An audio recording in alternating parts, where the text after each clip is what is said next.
കൂട്ടുചിത്രം അവസാനിക്കുന്ന ഇനി മറ്റു വാർത്തകളിലേക്ക് കിടക്കുകയാണ്. ജസ്ന ദുരന്തന കേസിൽ തുടരന്വേഷണം വേണമെന്ന ഹർജിയിൽ തിരുവനന്തപുരം ചീഫ് ജുഡീഷ്യൽ മജിസ്ട്രേറ്റ് കോടതി ഇന്ന് വിധി പറയും. ജസ്നയുടെ പിതാവ് നൽകിയ ഹർജിയിലാണ് വിധി. പിതാവ് ജെയിംസ് ഉയർത്തുന്ന ആരോപണങ്ങളിൽ തുടരന്വേഷണം ആവശ്യമില്ലെന്ന നിലപാടിലാണ് CBI. ജസ്ന തിരോധാന കേസിൽ പിതാവ് ജെയിംസ് ജോസഫ് ഉന്നയിച്ച ആരോപണങ്ങൾ അടിസ്ഥാന വിരുദ്ധമാണെന്നാണ് CBI കഴിഞ്ഞ പ്രാവശ്യം കോടതിയെ അറിയിച്ചത്. ജനുവരി 22-ന് കേസന്വേഷണം അവസാനിപ്പിക്കുന്നതായി കാണിച്ച CBI റിപ്പോർട്ടും സമർപ്പിച്ചതാണ്. തുടരന്വേഷണം വേണമെന്നാവശ്യപ്പെട്ട് ജസ്നയുടെ പിതാവ് നൽകിയ ഹർജിയിലാണ് ഇന്ന് വിധി പറയുന്നത്.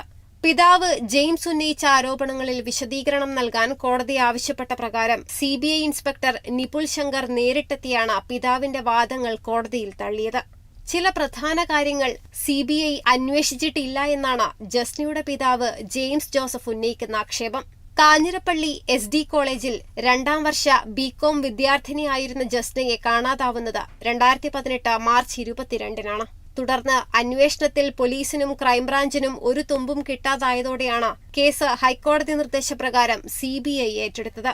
Kerala vision news, Thiruvananthapuram.